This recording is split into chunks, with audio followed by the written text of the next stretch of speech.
It's like they're in a death metal band and they're posing for album covers. Yeah, exactly. That is exactly what it is. Hey, everybody. My name's Nick. And I'm Ray. And today we are going to be talking about the Rings of Power finale, episode 8, the ending, the finale, what an end should not be. Let's talk about it.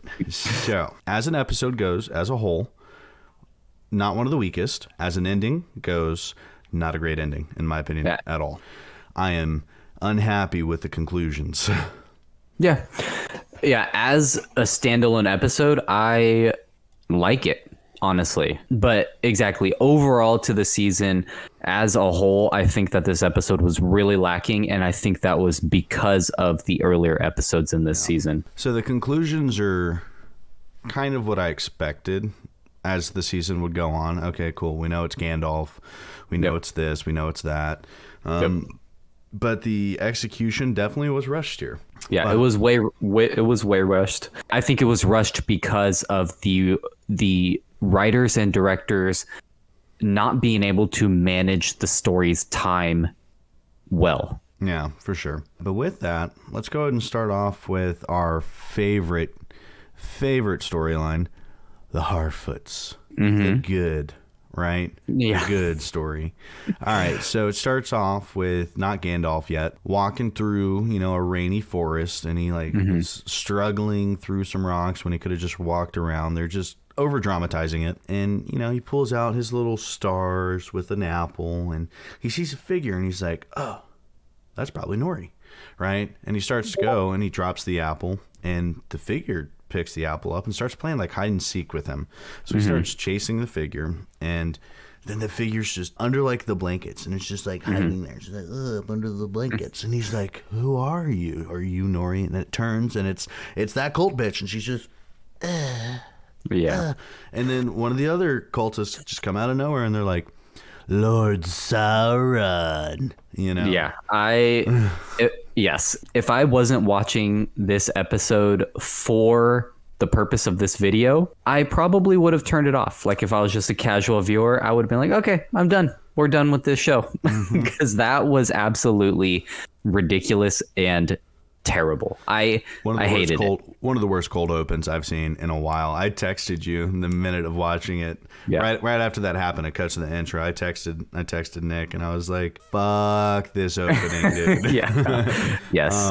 It was atrocious, to say the least. In my taste, it just was. Agreed. Anyway, so then the story goes on, right? So we know the Harfoots are chasing after him, right? And they have him now, not Gandalf, right? He's Sauron now.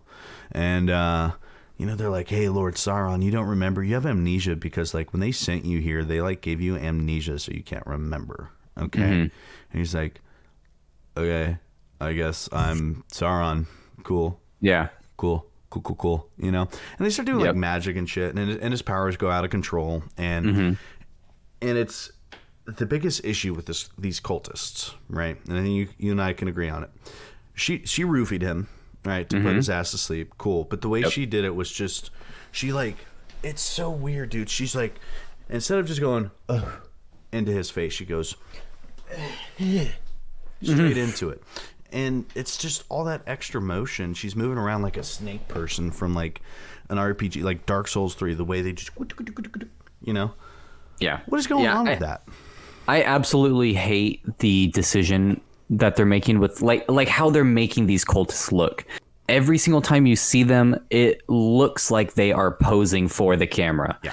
And exactly. These over the top, I'm blowing the fire at you. I'm blowing this roofie dust at you. Everything is over the top. And it just feels like they are trying too hard to make them look evil, scary and evil. Yeah.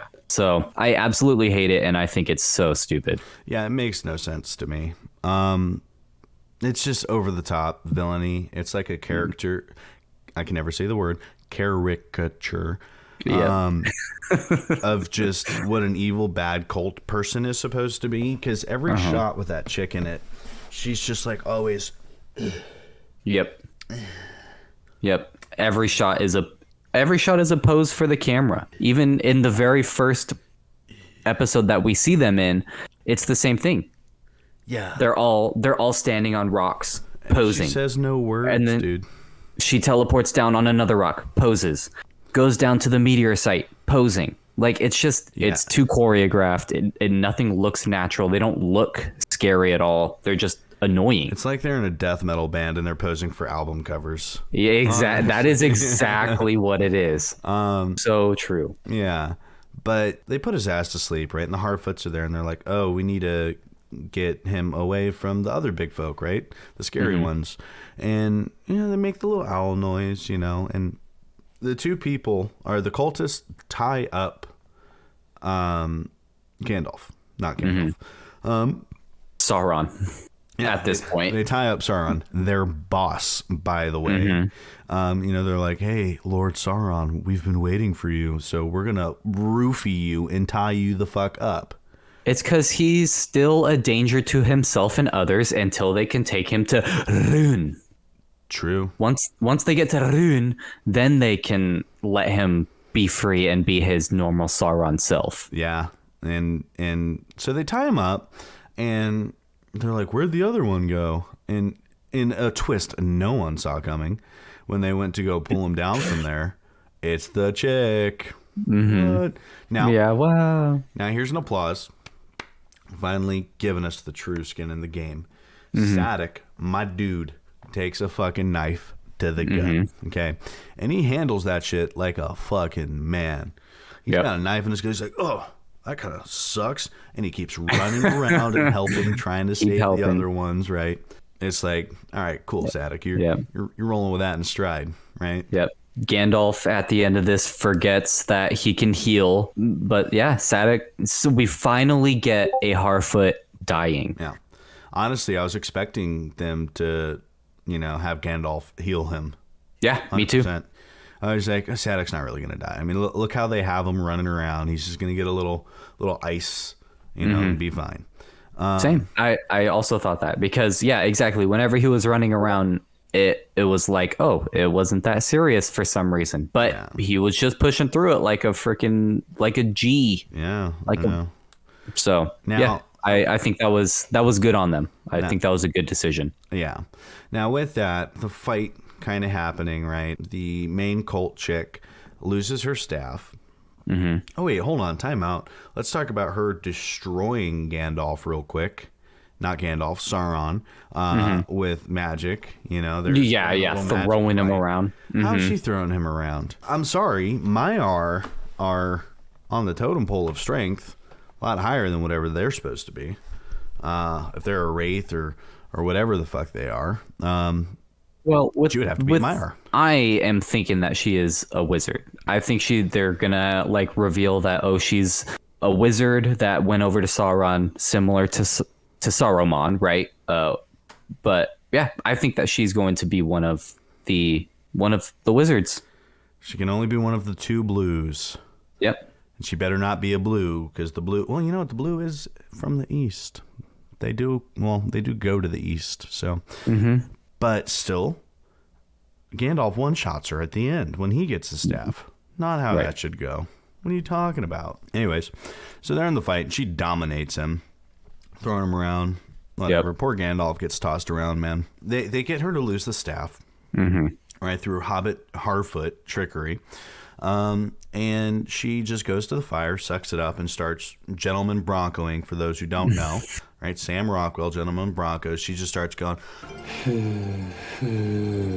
and blowing on everything. All right, every time she would do that shit, I would just fucking laugh so much because of that movie, Gentleman Broncos. It was just, I would fucking laugh because that's what it looks like to me. Yeah, and that's the sound I imagine she's making. It's just as she's blowing it, and she's burning everything down.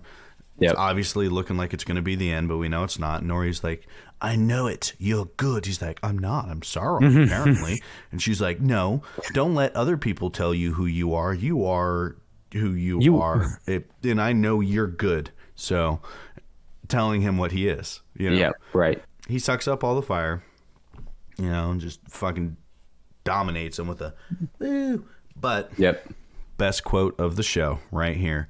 They're like, he is not Lord Sauron, he is the other, the East Star, right? And he's like, I'm good. Ha! It's like, I don't care who you are. You can be Christian Bale in like the best fucking scenes going on right there. If you have to say I'm good as your ultimate move, Yeah. you're not good. You're not cool. You're fucking cringe. You're cringe. That's what you are, you know? Yeah, it wasn't even, in the last episode, they left out Adar saying Mordor because, I don't know, they felt like it would be too... That's what they should have done, dude. Yeah. That's what they should have done. They should have put his name up there. Sauron had it melt away. Bad. Not even Sauron. Bad. Yeah, and then bad. change it to good. That would have been funny. But yeah, so he then melts them away with the power of friendship, right? The power of good.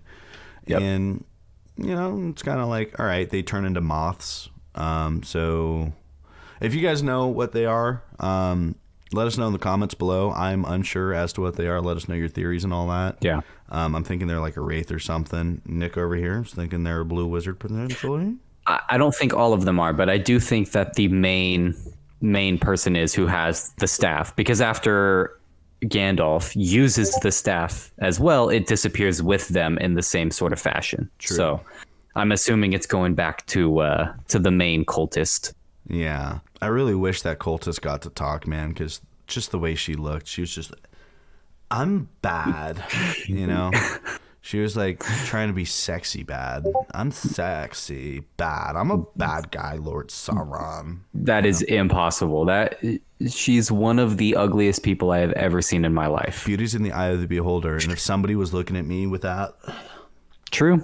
I would be True. I would be like, get the fuck away from me, you fucking weirdo. Yeah, I mean, to be fair, her character doesn't need to be very attractive. But just saying, yeah. Sadek dies at the end. He actually has some good dialogue on his death. The missus is waiting on the other side. Some of the classics, so good for him. And you cared about his death, I think. I did. I was like, oh, that's sad. Gandalf can heal you. Just ask him to. But, Yeah. I mean, okay. And then it kind of, just cuts to them. And then the weirdest thing happens in the world. Now, Nori's dad, he was my pocket pick for being Sauron. Okay. Right. I think he's Morgoth at this point. He's not Sauron. He's Morgoth. Okay. This dude says, my daughter, my 14-year-old daughter, is going to travel the country, the world, with this 60-year-old stranger we've known for 2 weeks, 3 weeks at most. Yeah, go ahead. You get this. Nothing bad's going to happen. You got it, Nori. Sometimes you just got to let him go. Dad of the fucking year, let me tell you. Yeah, the fact that they're like this, they've been having this tradition, this nomadic tribe of always staying on the trail, never going out alone for 1,000 years, hundreds of generations. And then they're just like, go ahead, leave. This is what you need to do. It just felt very, very odd. He's probably tired of her fucking everything up.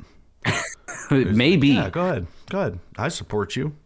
True. That is so true. And I would have tried to get her out too. But yeah, so a goodbye happens, right? They send Nori, they allow her to go with Gandalf to Rune, right? He's still not Gandalf named, but he's fucking Gandalf. He is. Yeah, he quotes Gandalf's character specifically in The Fellowship of the Ring, with always follow your nose. When in doubt, Eleanor Brandyfoot. Always follow your nose. If in doubt, Gandalf, always follow your nose. Yeah, I mean, it's a 1-for-1 quote whenever he's talking to Pippin in the Mines of Moria. So, I mean, it's him. I will say this. One good moment from that, though. He said, you smell that on the air? It's sweet. Always follow your nose. And you actually see her sniff. She actually sniffs. She goes, You see her nostrils flare up, and you see her actually sniff. Small little detail that I like to see, because if that wasn't there, I was going to be like, she didn't even think to smell. Yeah, I'm fine with the fact. No, that's fine, and I'm totally fine with the fact that her going. But I feel like the goodbyes took way too long.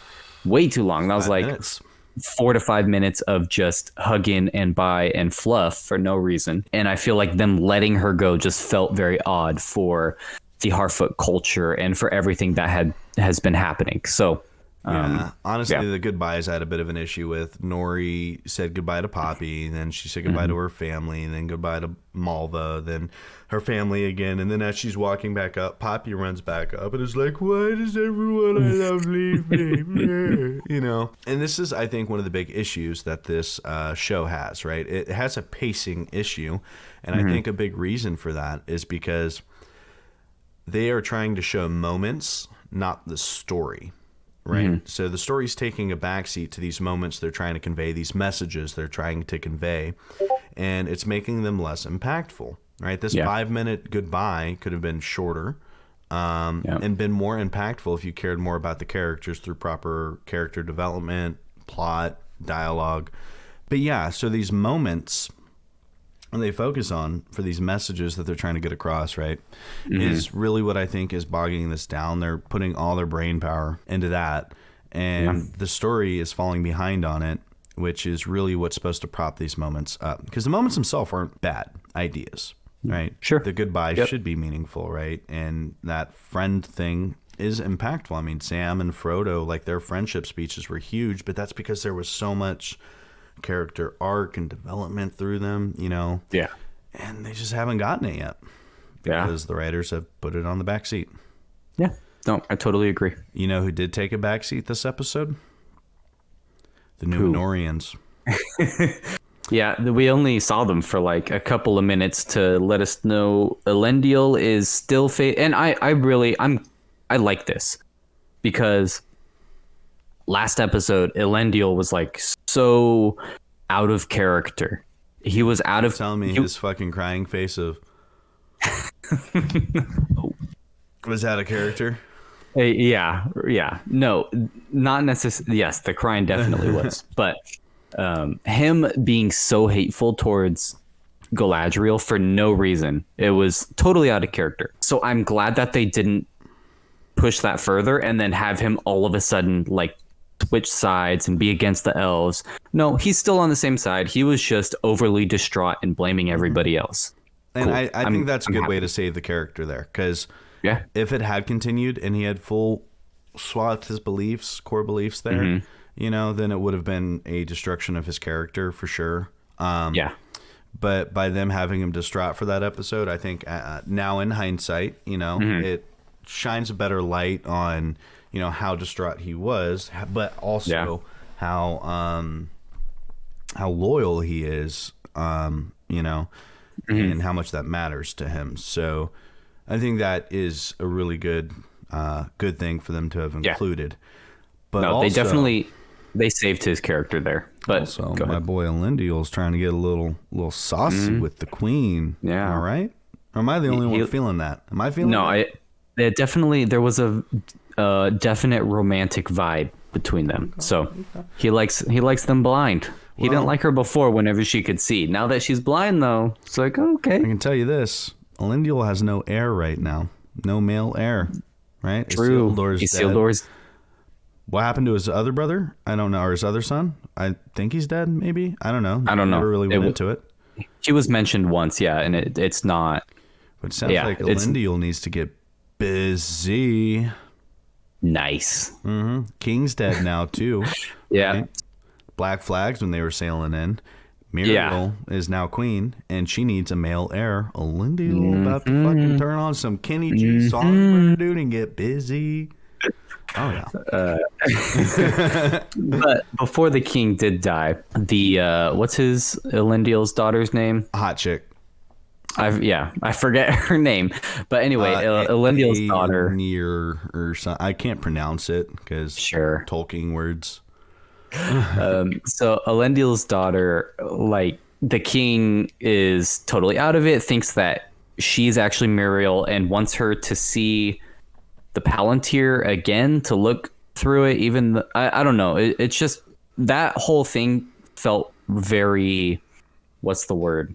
Weird. It's just it felt very weird. It wasn't very clear. It wasn't very clear because it was almost like they were trying to hide the fact that it was a Palantir there. Like we already saw it a few episodes before. We know that she's gonna look in the Palantir. Two things on the Palantir. Okay, totally agree with you. Everything you're saying there. My biggest question is, why does everybody pull that cloth off in the same overly dramatic manner, dude? They're like, and then they like jerk it so it just down. Yeah. Why, dude? Have you never taken like a cloth off something and you just pick it up? And like, oh, put it back. Because it looks better if you. Yeah, but everybody does it, dude. Everybody. They have the same mentality. Like a cultural thing, I guess. Yeah. Cultural Covered ball, way of. dramatic. Yes. But yeah, so the king, no spoilers here for House of the Dragons. Okay. Okay. However, I've witnessed a king, that is ill. Okay. Okay. Act it properly. He, oh my God, killed it in House of the Dragon. He did. Okay, this king started talking there, and he was just like, yeah, if I just, go ahead and do this. It kind of sounded like he was trying to be Jay Leno mixed with like a fucking, like it's like Jay Leno trying to act like a dying old king. That's what it sounded like to me, and I was just like, especially after watching House of the Dragon, right? It was such a like, just juxtaposition, Yeah. it was crazy, and just made me laugh, so I couldn't even get over that. But yeah, not really much happened in Numenor that's noteworthy. I think the big thing here really is Elendil and Muriel are about to hit that sweet spot. Yeah, there. I mean, obviously that's just a setup for season 2, because like you said, it was not even probably 5 minutes with them. They're just showing it. So let's get to the main meat of the story here, right? Let's talk about the meat. Let's give it to everyone raw. Okay. Just straight up here. Okay. My favorite character was absent. Durin. Whatever. Yeah. This is the part of the episode that felt unnecessarily rushed. So we'll start off, you got Celebrimbor and Elrond talking to each other, and Elrond's like, dude, it's not enough. Like, we have to prepare to leave, and Celebrimbor's like, okay. And then Galadriel pops up, and they're like, oh my God, what the fuck are you doing here? You're supposed to be in fucking Valinor. What happened? And she's like, human, stabby, heal. Okay. And then they talk for a bit, Then it cuts to Celebrimbor. Up in his little tower. He's up in his little tower, and he's just wandering around, looking around, and he hears something. He's like, reveal yourself. Who is that? He's like an Oblivion NPC, right? Yeah. Yeah. Halbrand comes out, and he's just like, oh, wow, look at this place.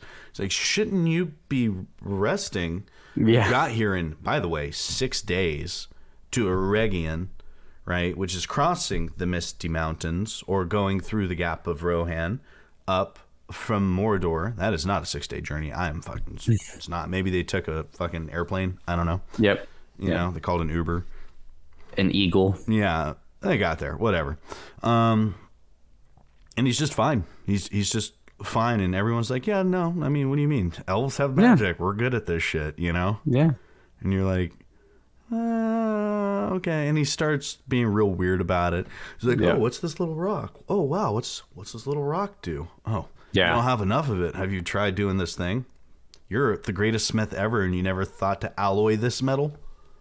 Yeah. Well, okay, actual dumb on Celebrimbor's part, believable for a human to say that shit. You're saying believable shit. But then he had a solution every step of the way. Mm-hmm. And he wasn't even that weird about it. He was just showing interest in it. Probably a little too much, right? Insider threat.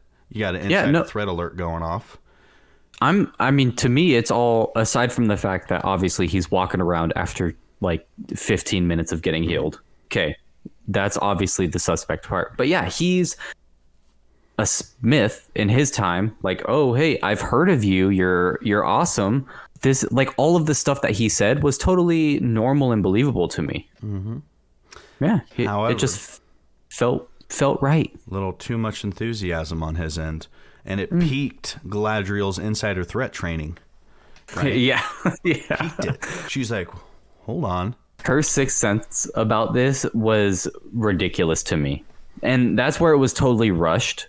Like, I feel like if they would have shown an additional, like in episode 7, if they would have gotten there already and there would have been a little additional, like, weirdness from him, I would have been fine with it. But this just felt so rushed. All of a sudden, they get there, boom, he's healed, boom. And then all of a sudden, she's just totally like against her friend that she's been saved by, that she has saved, that they've built this relationship. And all of a the sudden, bone.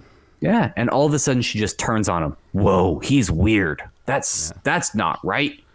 I introduced him to my friends, and he's being weird now. So I want to go through your phone, Hellbrand. Yeah. I want to see what you're doing. Is what she said. And Right. And yeah, it's not even a 6 cents, dude. That was like a 12th cents. That was crazy. And you know, she goes and whispers to the dude, "Find me the records." You know. Wow. Yeah. She brings it up to him, and he just pops off, dude. He pops off. I've been known by many, and I actually liked the dialogue between the two at this point. I did. Yep. It just was too rushed. The scenes between them weren't bad. It was just too rushed to get there. That should have been over like a 2-episode journey to figure that out, right? You want to play that? Play it. Yeah, the viewer may know it, but you have to let the characters in the world learn it. You know? Yeah. And that's fine if it takes a little bit longer in that case, but you have to do it properly. You Right. know? Leave little breadcrumbs. And I think for people who know and who are like really big fans of Lord of the Rings, this was all obvious. I think for like the normal person that maybe like just, I don't know who's not a fan of Lord of the Rings and watching this, but for the normal person who just isn't like into Lord of the Rings that much and they're just watching it, they might have been like legitimately surprised. Yeah. Yeah, if you're a viewer and you've watched this show without getting spoiled by anything, right? You don't go read Reddits, you don't go read the lore, you haven't read the books, haven't seen the movies, or even have seen the movies, but you just haven't gone into the background lore or anything, right? Right. This probably wasn't like a surprise, but you're like, oh, okay, yeah, I could see it. I could see that, you know? Yeah. Yeah, no, I liked the dialogue between the two. Fucking whole ass Sauron's like, yo, Galadriel, what's up, though? What's up? You trying to be my queen? What's up? What's good? You know? Yeah. And she's like, what the fuck you just say to me? What the fuck you just say? Yeah, like you and I, we got this. I'm trying to heal the world, baby. You know, I'm with it. You know? Totally lying. Yeah. Yeah, of course. I did not like, I like the dialogue between Halbrand and Galadriel whenever he's revealing himself to be Sauron. I really didn't like the whole like going into her mind and doing this past stuff. That felt very weird to me. Yeah, it felt super weird. Yeah, so I'm still fine with that. Especially the water scene. The only one that felt weird was the Finrod moment. You know. But also, Sauron is like pretty strong, so you know I'm down with it. I didn't. That's the thing. The biggest issue I had with this was the just all around pacing of it. I actually had fun with the scenes between the two when it finally happened. I was like, finally, we get to see him act as the bad guy he should, you know. And the actor for Halbrand, I thought, did a lot better as Sauron than as Halbrand. True. When he started channeling a little bit more of that Sauron instead of just the laid-back blacksmith, you know? Yeah. It felt like a lot better performance on his end, and I really appreciated that. Yeah. But, yeah, it just went way too quick. And High King Gil-galad like, nah, we don't have time. We don't have time. Yeah. No, we don't have time. We just don't have time. And Elrond's like, no, just a little bit of time. No, we don't have time. Yeah, but let's have some time, you know? Yeah. And I'm totally fine with how rushed the king is, right? Because these are immortal beings that are finally being met with mortality. Like they don't understand time. They don't understand how to reference how long that they have. So I was totally fine with the rushed nature of how fast he's like, oh, we got to get out of here. We got to go. We're leaving. Yeah. And also, I mean, at the same time, High King Gil-galad, you guys have had quite a long time to figure this shit out. Yeah. Quite a long fucking time, but you guys are elves and you're slow about everything. Yep. So, kind of your fault. Give it a little bit more time. Trust Elrond. I know it's hard to with that face of his. But But you can trust him. Celebrimbor, I thought, did really well with this explanation. You know, the whole power over flesh thing. And Galadriel's like, whose words are those? Was Hellbrand with you? He's like, yeah, why does that matter? You're being fucking weird, Galadriel. Why are you being so fucking weird about this, dude? You know? And speaking of trust, it makes no sense to me, and I absolutely hate that Galadriel doesn't say anything to anyone. Like, why are you keeping this a secret? The fact that you know who Sauron is. Because she doesn't want her friends to know she fucked that guy. Yeah, she doesn't want them to know that she saved him, even though she didn't. Like, he was manipulating the whole time. But that was so stupid to me. Yeah. And obviously Elrond, I don't think he 100% knows, but he understands from the scroll. He understands from the scroll that this guy is definitely not the Southlander kings because that line was broken. Yeah, Elrond's a smart cookie. I don't know if he thinks it's Sauron because, I mean, you know, if your friend came to you and it's like, dude, I just fucked up. I can't tell you, though. Like, you're my bestie, and I can't tell you that's how much I fucked up. I wouldn't think, oh, you fucked Hitler. You know? I would think, like, okay, you hooked up with a dude at a bar that you didn't want to, and now he's, like, stalking you in a weird way. So, yeah, we won't invite him to any more parties. Like, fuck that guy. Like, yeah, gotcha. Right? I wouldn't think literally Hitler. Oh, you brought Hitler here. What the heck? Yeah, dude. You know what I mean? It's like, yeah. Oh, wait, you got Putin at the party? How'd that happen? It's like, I thought he was Jim. I thought his name was Jim. Turns out it's Putin. You keep this a secret with me, you know? And you're like, oh, okay. Yeah. I just really didn't. That felt very weird to me, and I did not like how she was just like, oh, you have to trust me. Yeah. Remember that? Keep your promise. Like, I hated that. Honestly, though, if I'm in Galadriel's shoes, I'm also keeping that a fucking secret. Yeah, I accidentally started catching some feelings for Sauron, dude. And it's so hilarious that her solution. So originally, right, they were going to make a crown. Then Halbrand convinced them to make, or Sauron convinced them to make 2 rings. And she's like, I know how to thwart his plan. 3 rings. Yeah. That's how he wants us to make 2. We're going to make 3.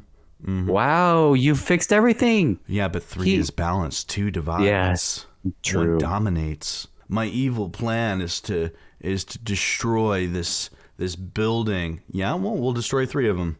What's up? You know? Yep. I'm going to get you to make me a sword. No, I'm going to make you 3. Yeah, fucking do something about it, dude. So stupid. But as for the actual rings, originally he was supposed to show up as Annatar. He did not. He showed up as Halbrand. That does not necessarily mean he can't show back up as Annatar in the future, right? Because he can come under a new visage if he wants, right? Yeah. And he can show up, you know, after he makes 1 ring or after whatever he does in Mordor. He comes back, right? You got your 3 elven rings, which are supposed to be untouched by Sauron, but still corruptible by the ring. Cool. Right. You got those 3 rings. But what about all the other rings? You're supposed to be, what, 16 other rings or some shit? Yes, 19 total. Yes. Where are those rings at? Yeah, obviously. Because they're important to the story. Right. And I'm fine with them changing the order because from what I understand, the 16 rings were made first between Annatar, Sauron, and Celebrimbor, and then Celebrimbor went and made 3 rings by himself without Sauron knowing. So maybe they made the 16 rings off screen. Right. So I would be totally fine with, right, because they're making these 3 rings right now because they're trying to like hold the continuity of the Mithril story, because obviously you can't have that little tiny sliver of Mithril make 19 rings. Like, that's a lot. That's a lot of rings. Fucking bet, dude, with the right alloy. Okay, true. Halbrand, he could tell you how to do it. True. So I'm betting that later on they're just going to have Halbrand, Sauron, make 16 more rings on his own rather than doing it with Celebrimbor, and he's just going to hand them out. Yeah, I mean, the other rings, though, are lesser rings. They can just be made from gold. So that's right. That's where I'm like, Well, anyways, Yeah. you did get the 3 rings properly Mm-hmm. crafted by Celebrimbor himself. Cool, right? Without the help of Sauron. I don't know. It felt rushed, right? And Yeah, we'll go. that's We'll go over this, in the video, but. that's the whole issue with this whole season is they don't know how to pace it correctly. Yeah. Episodes are too slow whenever they should be a little faster, and then whenever it should like take their time to develop something, they just speed right through it because they don't have time because they used up all their time earlier. Yeah. So yeah, this one was rushed. I as a standalone episode, I think this was one of the better ones. I liked it, but overall for the season, I think this was a poor finale. Yeah. Do you want to know why this was one of the better standalone episodes? Why? It actually moved fucking plot points forward. True. Yes. That's Totally. literally why. If you look at every episode that's been good, it's been slightly rushed. Yep. However, it's moved the plot points. Yeah. There's Yeah. a correlation there. True. That is. Yeah. They're actually moving the story forward. Yeah. Overall, this episode felt. Yeah. I mean, you said it best, right? As a standalone episode, it was pretty good because it moved plot points. As a finale, I still think it was. It had the storylines end where I would have liked to see them end, though I would have liked to see it executed across a better pacing. A couple more episodes if needed, like Yeah. this arc should have started on episode 7, right? Yeah. It should have. And with that, it's something I hope for season 2 they can figure out proper pacing. That's the best I let's- give them. Please fire your director and hire Peter Jackson, and let's just get this shit moving. Because the director, the showrunner, and the writers are messing up big time, and they need to get their shit together for season 2. Hire the I'm not dudes hopeful. who did House of the Dragon. Fuck it. Yeah, sure. Anybody who has some actual experience with making a good. Stephen Colbert. With that, overall, not a bad episode, not a great ending. So, Yep. With that, Ray, out. Thanks for watching. Thanks for watching the video. If you like that, please caress that like button for us. Thanks for watching. It was a blast. Make sure to hit that subscribe if you want to stay up to date with what we're doing, what me and him are doing. There. Me and him, Nick and Ray. Subscribe.